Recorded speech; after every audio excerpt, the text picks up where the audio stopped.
ഓം ശാന്തി. ത്യാഗവൃത്തിയിലൂടെ തപസ്വി മൂർത്തിയാകൂ. ഇപ്പോൾ നാം ഓരോരുത്തരും സ്വയം നമ്മുടെ ഈ സ്വമാനത്തിലിരിക്കൂ. ഞാൻ ഈശ്വരീയ ജന്മം സ്വീകരിച്ച ബ്രാഹ്മണനാണ്, സർവസ്വത്യാഗിയാണ്. ഇതാണ് എൻ്റെ യഥാർത്ഥ പൊസിഷൻ. ആ പൊസിഷനിൽ സദാ നിലനിൽക്കും. അതിനു പകരം നമ്മുടെ ഉള്ളിൽ എമർജാകുന്ന പരിധിയുള്ള സ്ഥാനമാനങ്ങൾ,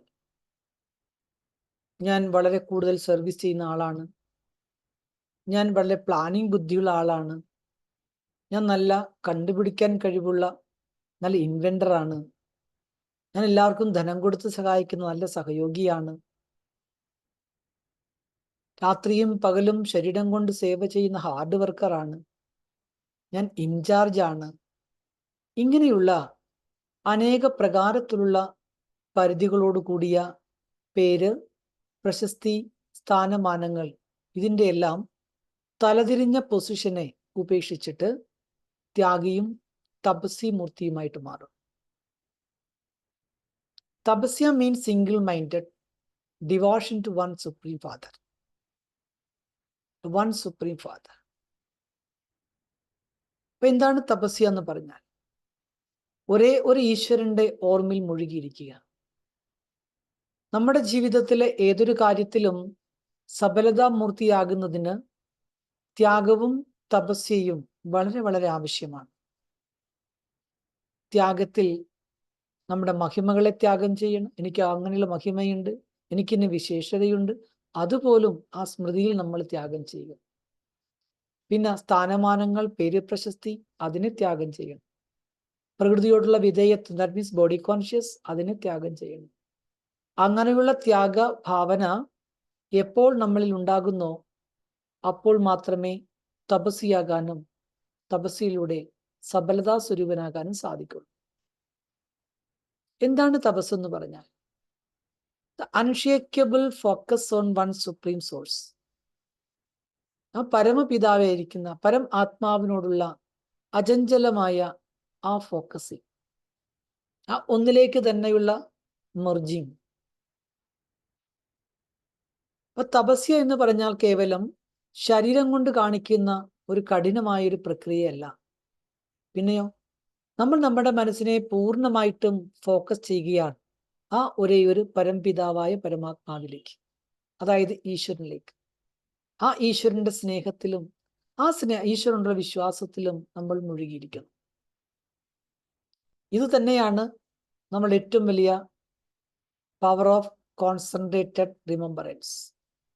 അത്രയും ഏകാഗ്രതമായിട്ടുള്ള സ്മൃതി, ഏകാഗ്രത ഇരുന്നു കൊണ്ടുള്ള ഓർമ്മ. ഇതിലൂടെ നമുക്ക് കൂടുതൽ കൂടുതൽ ആധ്യാത്മികമായി ഒരു ഉണർവും ഉയർച്ചയും ഉണ്ടാക്കാൻ കഴിയും. അപ്പൊ നമുക്കറിയാം, നമ്മുടെ എപ്പോഴാണോ നമ്മുടെ മനസ്സ് ആ ഡിവൈൻ പവറുമായി, ഈശ്വരനുമായി കണക്ട് ചെയ്യപ്പെടുന്നത്, അതിന് അല്ലെങ്കിൽ ആ കണക്ഷനിലൂടെ നമ്മുടെ എല്ലാ മാനസികമായ പ്രശ്നങ്ങളും, പിരിമുറുക്കങ്ങള്, അശാന്തി, സങ്കടം, അലസത, അങ്ങനെയുള്ള എല്ലാ കാര്യങ്ങളും ഇല്ലാതെയായി മനസ്സ് നല്ല ശുദ്ധമായി തീരും. അപ്പൊ നമ്മുടെ ആത്മാവ് ഒരു ലേസർ കിരണം പോലെ അത്രയും പവർഫുൾ ആയിരിക്കും, സ്റ്റേബിൾ ആയിരിക്കും, ക്ലിയർ ആയിരിക്കും. ഈ ക്ലാരിറ്റിയാണ് നമ്മുടെ ജീവിതത്തിൽ എല്ലാ ശക്തികളും വിജയവും കൊണ്ടുവരുന്നതിൻ്റെ ആധാരമായി മാറുന്നത്. അതിനായി നമ്മൾ എല്ലാ ദിവസവും ഒരു 15 മിനിറ്റ് കുറഞ്ഞത് ഈശ്വരന്റെ ഓർമ്മയിൽ നിശബ്ദമായിരിക്കുക. ശരീരത്തിനെയും ചുണ്ടുകളെയും മനസ്സിനെയും ശാന്തമാക്കി വയ്ക്കും. എന്നിട്ട് നമ്മുടെ മനസ്സിലേക്ക് വളരെ പവർഫുൾ ആയിട്ടുള്ള ശക്തി നിറഞ്ഞ ഒരു സങ്കല്പത്തെ കൊണ്ടുവരൂ. എന്നിട്ട് ആ ഭഗവാന്റെ സാമീപ്യവും ഭഗവാന്റെ സ്നേഹവും അനുഭവിക്കൂ. ആ സ്നേഹത്തിലൂടെ ഈശ്വരന്റെ ക്വാളിറ്റി എന്താണോ ആ ക്വാളിറ്റികളെ നമ്മളിലേക്ക് നിറയ്ക്കൂ. ഒരു ദിവസത്തെ മുഴുവൻ നമ്മുടെ ജീവിതത്തെ സെറ്റ് ചെയ്യാൻ ആദ്യം മൈൻഡ് സെറ്റ്, പിന്നെ നമ്മുടെ ടൈം ടേബിൾ, നമ്മുടെ കാര്യങ്ങൾ എല്ലാം വളരെ സ്മൂത്തായി ഈസിയായി കൊണ്ടുപോകാൻ ഈ ഒരു മൈൻഡ് സെറ്റിംഗ് വളരെ നല്ലതായിരിക്കും. ഇനി രണ്ടാമതായി നമ്മൾ വിചാരിക്കുന്നത് എന്താണ് ശരിക്കുള്ള ത്യാഗം? That is letting go of ego. ഞാനെന്ന ഭാവത്തെ പൂർണ്ണമായിട്ട് ഒഴിവാക്കുക. Letting go of praise. മാനം, സ്തുതി, മഹിമ ഇതിനെ വേണ്ടെന്ന് വെക്കുക. Then letting go of nature's bondage. ദേഹബോധത്തിന്റെ ബോണ്ടേജ്, അട്രാക്ഷൻ, ഇതിൽ നിന്നും വേറിട്ടിരിക്കുക. അപ്പൊ യഥാർത്ഥത്തിൽ നമ്മുടെ റിനൗൺസിയേഷൻ അല്ലെങ്കിൽ ത്യാഗം എന്ന് പറഞ്ഞാൽ ബാഹ്യമായ ചില സാധനങ്ങൾ ഉപേക്ഷിക്കൽ മാത്രമല്ല. ചില പറയുന്ന സന്യാസിയായ അർത്ഥം വീട് വിട്ടു പോകണം, ജോലി ഉപേക്ഷിക്കണം, അങ്ങനെ പുറമേ കാണുന്ന സ്ഥൂലമായ സാധനങ്ങളെ വേണ്ടെന്ന് വെക്കലാണ് യഥാർത്ഥ ത്യാഗം അല്ലെങ്കിൽ വൈരാഗ്യം എന്നാണ് ആളുകൾ മനസ്സിലാക്കി വെച്ചിട്ടുള്ളത്. എന്നാൽ അതിനുമപ്പുറം സൂക്ഷ്മത്തിൽ നമ്മൾ ത്യാഗം ചെയ്യേണ്ടുന്ന പലതുമുണ്ട്. സ്ഥൂലത്തിലെ കുറച്ച് മെറ്റീരിയൽസ്, ഭൗതികമായ സാധനങ്ങൾ ത്യാഗം ചെയ്താൽ കൊണ്ടും മനസ്സിൻ്റെ ഉള്ളിൽ ഏതെങ്കിലും സാധനത്തോട് രാഗമുണ്ടെങ്കിൽ എങ്ങനെ ത്യാഗമാകും?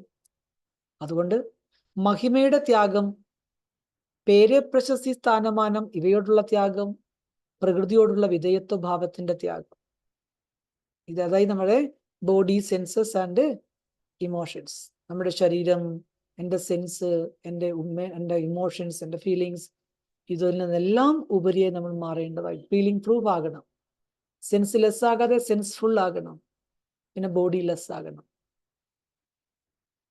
അപ്പോൾ നമുക്കറിയാം നമ്മുടെ ഗ്രേറ്റ്നെസ് എന്ന് പറഞ്ഞാൽ എന്താണ്?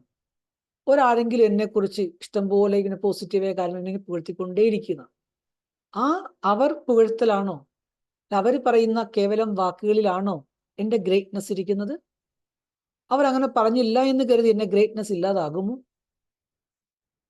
വാസ്തവത്തിൽ നമ്മുടെ ഗ്രേറ്റ്നെസ് എന്ന് പറയുന്നത് നമ്മൾ എപ്പോഴും ഫ്രീ ആയിരിക്കുന്നു. എന്തൊക്കെ നീഡിങ്സ് നമുക്കുണ്ടോ, ആഗ്രഹങ്ങളുടെ ആ ബോണ്ടേജിൽ നിന്നും നമ്മൾ മനസ്സിനെ ഫ്രീ ആക്കി വെക്കും. അപ്പോൾ നമ്മുടെ ആത്മാവ് വളരെ ശാന്തമാവും, വളരെ ലൈറ്റ് ആവും, free from ego, free from body conscious etcetera.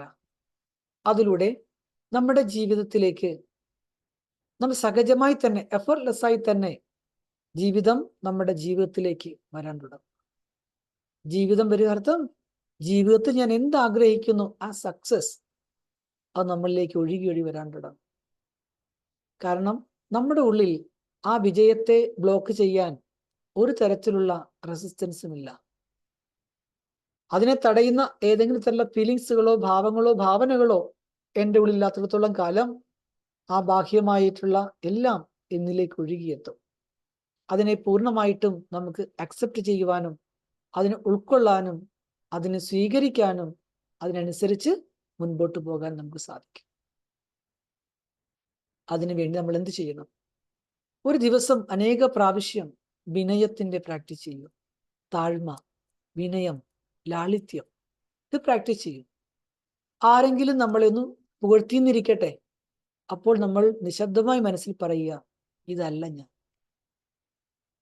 ഞാൻ ദൈവത്തിന്റെ കുട്ടിയാണ്. എനിക്ക് കിട്ടുന്ന ഏതൊരു മഹിമയും അതെന്റെ ദൈവത്തിനുള്ളതാണ്. കാരണം എന്നെ ഇങ്ങനെ ആക്കി മാറ്റിയ എൻ്റെ അച്ഛനാണ്. എനിക്ക് കിട്ടുന്ന ഓരോ മഹിമയും എൻ്റെ അച്ഛനുള്ളതാണ്. ഈശ്വരന്റെ ചിന്തകൾ എന്നിലൂടെ വർക്ക് ചെയ്തു. ഞാൻ നിമിത്തമായൊരു കാര്യം ചെയ്തു.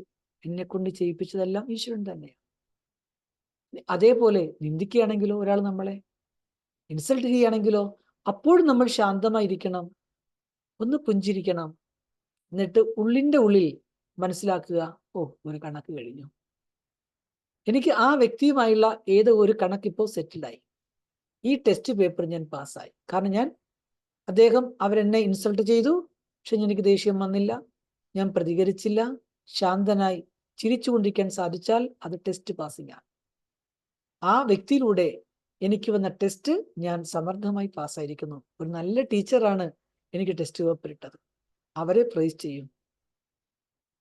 ഇനി അടുത്ത പോയിന്റ് എന്താണെന്ന് വെച്ചാല്, തപസ്യയാണ് നമ്മുടെ ജീവിതത്തിൽ യഥാർത്ഥത്തിൽ വിജയം കൊണ്ടുവരുന്നത്. Tapasya brings automatic success. എപ്പോഴാണോ നമ്മൾ ശരിയായിട്ടുള്ള ധ്യാനം അല്ലെങ്കിൽ തപസ് പ്രാക്ടീസ് ചെയ്യുന്നത്, അപ്പോൾ നമ്മൾ പൂർണ്ണമായിട്ടും ഭഗവാന്റെ സ്നേഹത്തിൽ ലയിച്ചിരിക്കുന്നത്. ബാക്കിയുള്ള ഈഗോ, അറ്റാച്ച്മെന്റ്, ബോഡി കോൺഷ്യസ് ഇതെല്ലാം നമ്മളിൽ നിന്ന് ഒഴിവാക്കുന്നത്, അപ്പോൾ നമ്മുടെ ഉള്ളിലുള്ള വൈബ്രേഷൻസ് കൂടുതൽ ശക്തിശാലിയാവും. നമ്മുടെ സങ്കല്പം വളരെ പവർഫുൾ ആയിത്തീരും. ശുദ്ധിയായ സങ്കല്പങ്ങൾ, ശുഭഭാവനകൾ നമ്മുടെ മുന്നിൽ ഡെവലപ്ഡ് ആകാൻ തുടങ്ങും. ആ സങ്കല്പങ്ങൾക്ക് അതിൻ്റെ വൈബ്രേഷൻ വളരെ പവർഫുൾ ആയിരിക്കും. അങ്ങനെയുള്ള ഒരു ആത്മാവിനെ സംബന്ധിച്ചിടത്തോളം അവർക്കൊരിക്കലും വിജയത്തിന്റെ പിന്നാലെ ഓടേണ്ട ആവശ്യമില്ല. ജീവിത വിജയം അവരെ തേടിയെത്തും. അതായത് success becomes your natural state. അതിന്റെ സ്വാഭാവിക നേച്ചറായി മാറുകയാണ്. കയ്യെത്തിപ്പിടിക്കാൻ അതിന്റെ പുറകെ പോകാതെ വിജയം എപ്പോഴെന്റെ കൂടെ തന്നെ ഉണ്ടാവും. നമുക്കറിയാം, സൂര്യൻ എല്ലാവർക്കും പ്രകാശം കൊടുക്കും. സൂര്യൻ പറയുന്നുണ്ടോ ഞാൻ പ്രകാശം കൊടുത്തേ എന്ന്? പറയാറില്ല. എല്ലാവർക്കും അത് കിട്ടുന്നുമുണ്ട്. അതേപോലെ നമ്മളും എന്ത് ചെയ്യണം? ആത്മാവ് തപസ്സിലൂടെ എന്തെല്ലാം ഉണ്ടോ അതെല്ലാം നാച്ചുറലായിട്ട് ഫില്ല് ചെയ്യുക. നമ്മൾ സ്വയം നിറയ്ക്കപ്പെടുക. അതിലൂടെ നമ്മളും വിജയത്തിന്റെ ഒരു സോഴ്സായി മാറി മറ്റുള്ളവർക്കും ഉയർച്ചയ്ക്കുള്ള വഴി കാണിച്ചു കൊടുക്കും. സ്വയം പ്രകാശത്തെ നിറച്ച് ലൈറ്റായിരുന്നു കൊണ്ട് പ്രകാശം പരത്തി എല്ലാവർക്കും പ്രകാശം കൊടുക്കും. അപ്പോൾ അവരുടെ ജീവിതത്തിലെ ഇരുട്ട് ഇല്ലാതെയാവും. അനേക ആത്മാക്കളുടെ ജീവിതത്തിൽ ബാധിച്ചിരിക്കുന്ന ഇരുട്ടില്ലാതാക്കാൻ നിമിത്തമായിരിക്കുന്ന ആത്മാവാണ് ഞാനെന്നുള്ള ബോധം നമ്മൾ പ്രാക്ടീസ് ചെയ്യണം.